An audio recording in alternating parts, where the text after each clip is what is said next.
Thank you very much for your kind introduction and context setting. Shri K. Ramamohan Rao Garu, Chairman of the Visakhapatnam Port Trust, all the other esteemed guests who have joined this session on as a part of the Maritime India Summit 2021, distinguished ladies and gentlemen. As the Honorable Prime Minister said, India has had a glorious maritime history. We are on the path of shaping an even better maritime future. And I truly believe that the wonderful program my colleague and friend Shri Mansukh Mandavia, the Honorable Minister, has put together through the Maritime India Summit 2021 is the harbinger of significant change and transformation of the maritime sector in the years to come.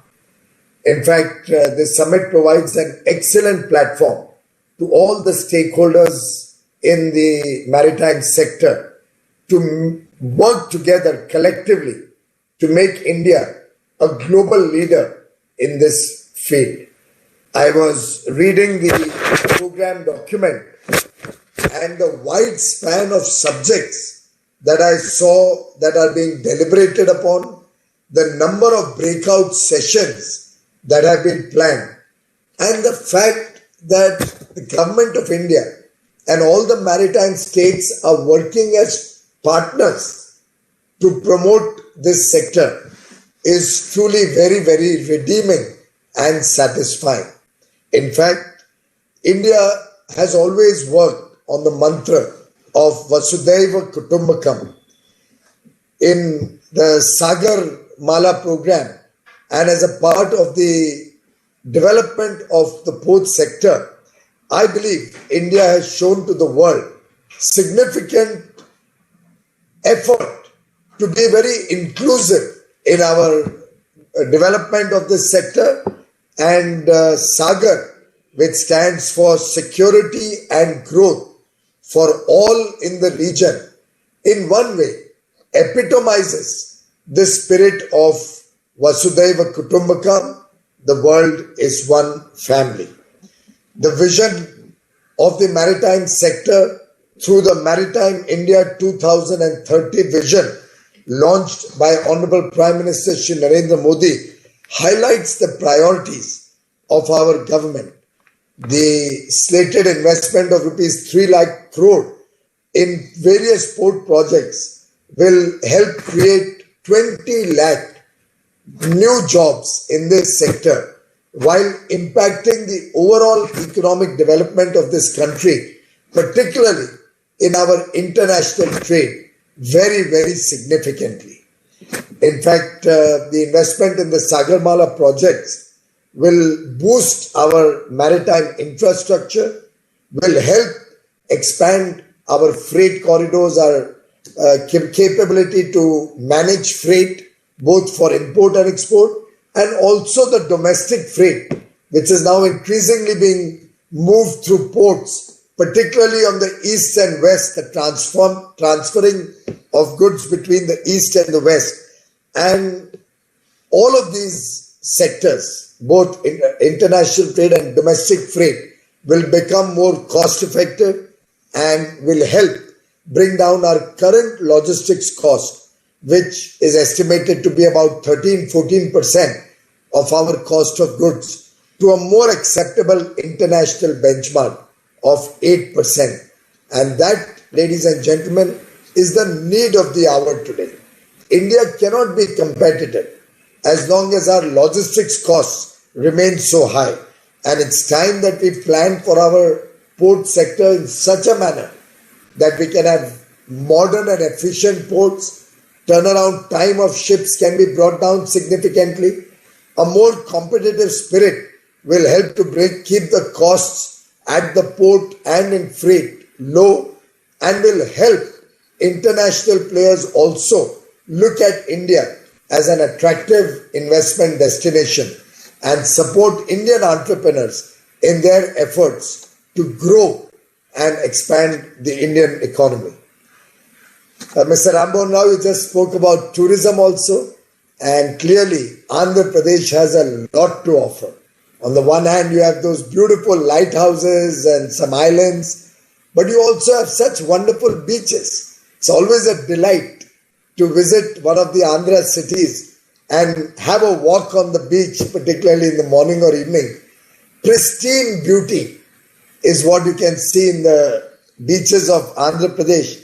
And I do believe this scenic, very natural landscape that Andhra Pradesh has to offer, with the sea on one side and also the mountains on the other, the lovely weather that you offer to tourists, and the delicious food, the very, very wonderful hospitality, coupled with greater degree of infrastructure, will help promote tourism, and the ports can become a real important element to attract cruise tourism,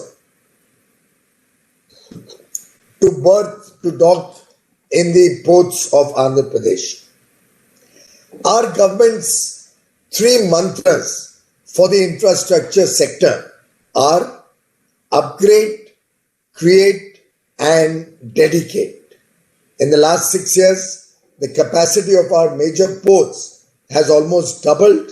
We've developed post-based smart cities and industrial parks.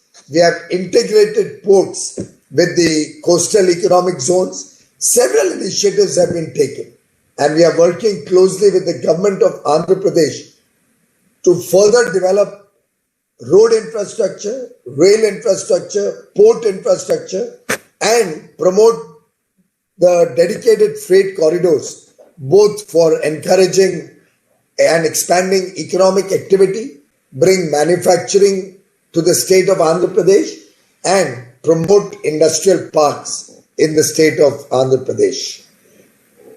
If we have to achieve one nation, one market, just like the GST was a transformational reform on the financial side, on the indirect taxes side, I think integration of road, rail, and waterways can truly make India one nation, one market, one supplier.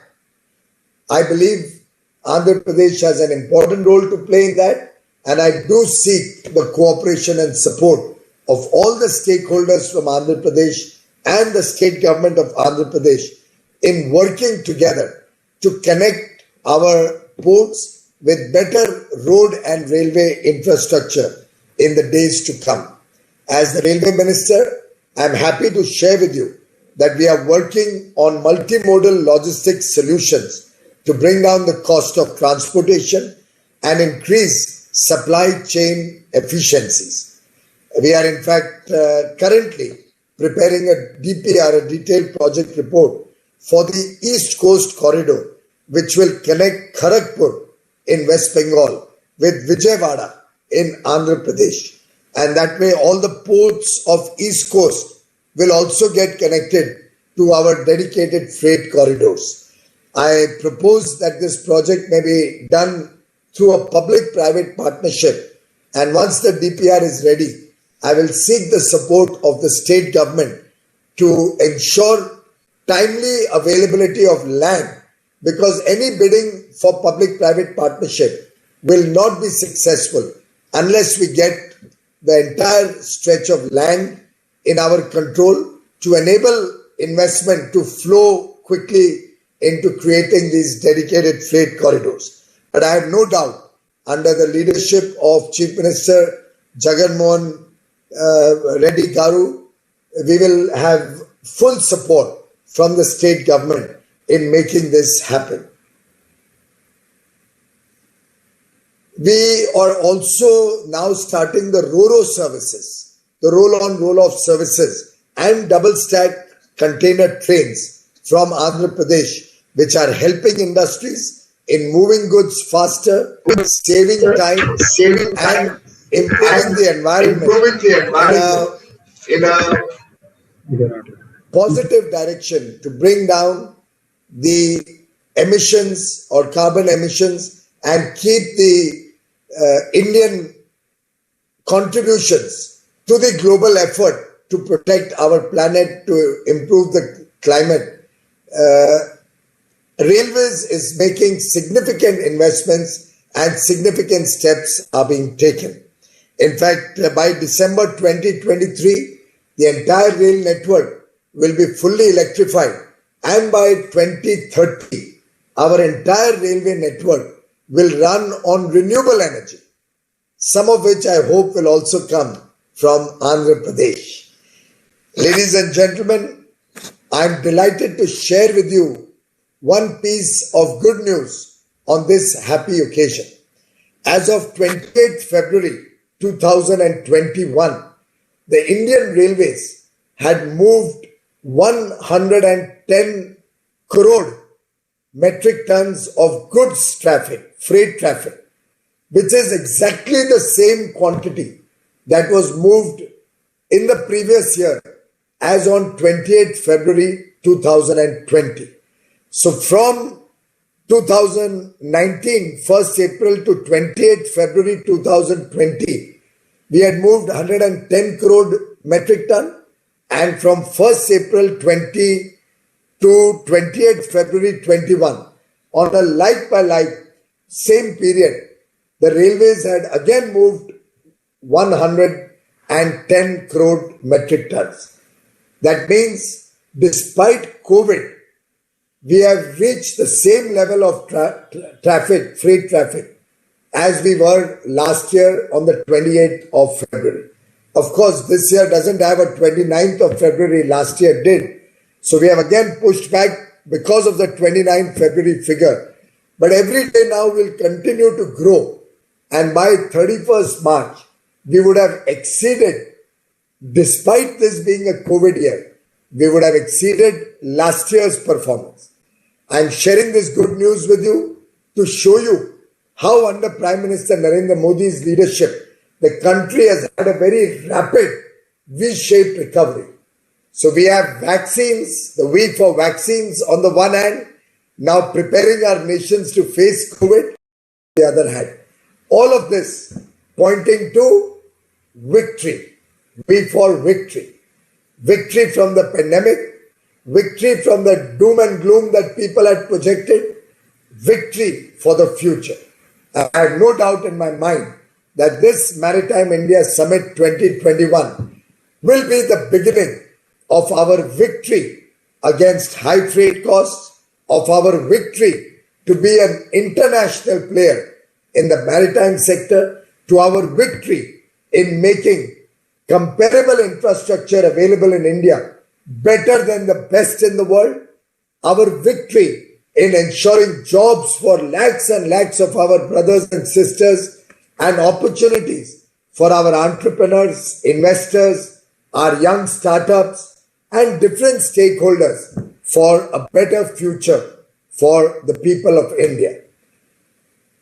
Friends, I appeal to all the stakeholders who have joined this Maritime India Summit to utilize this opportunity to transform from being service providers to knowledge providers and knowledge partners.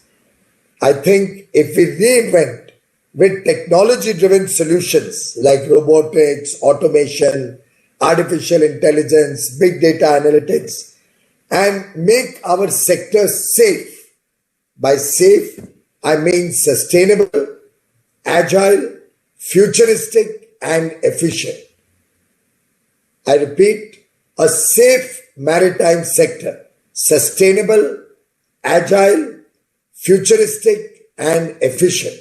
That is what the world desires to see in India. That is what the Prime Minister Narendra Modi is encouraging all of us to achieve in India. I would urge all our industry captains assembled here today and the other stakeholders of our maritime sector, let us build industry at sea. We on our part will ensure an ease of doing business. We'll work in partnership with the states also for ease of doing business at the state and local level. The state maritime boards also will engage with the private sector to increase their efficiency Let's work towards faster channels of communication and action so that our goods will have faster speed in transportation, lower cost in transportation, bringing prosperity to 135 crore Indians and to all my brothers and sisters in Andhra Pradesh.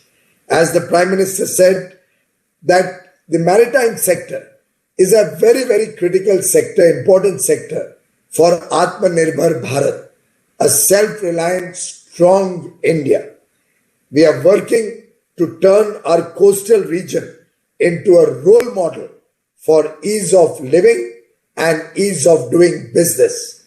I echo the sentiments of Prime Minister Modi. Let us all work together, center, states, and the maritime sector.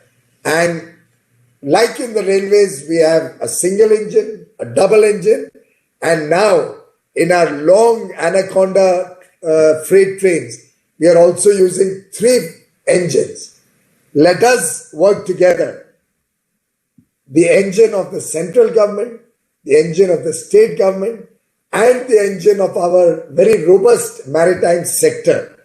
Let us all work together with the triple engine to promote faster economic development and let the engine of growth and development in India prosper and flourish, and all your businesses also prosper and flourish along with the country and the people of India.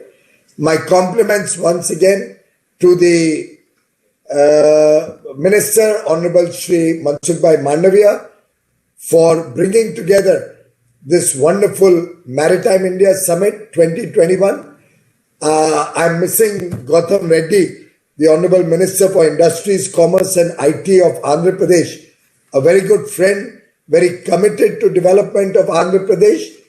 I hope under his leadership, your sector, your industrial growth will take significant strides forward. And my compliments to the entire Andhra Pradesh Maritime Board team, all the ports in Andhra Pradesh and their leaders, and the captains of industry in this sector. I wish you all well.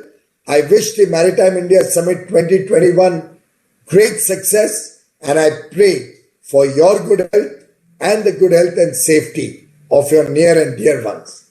Namaskar. Jai Hind.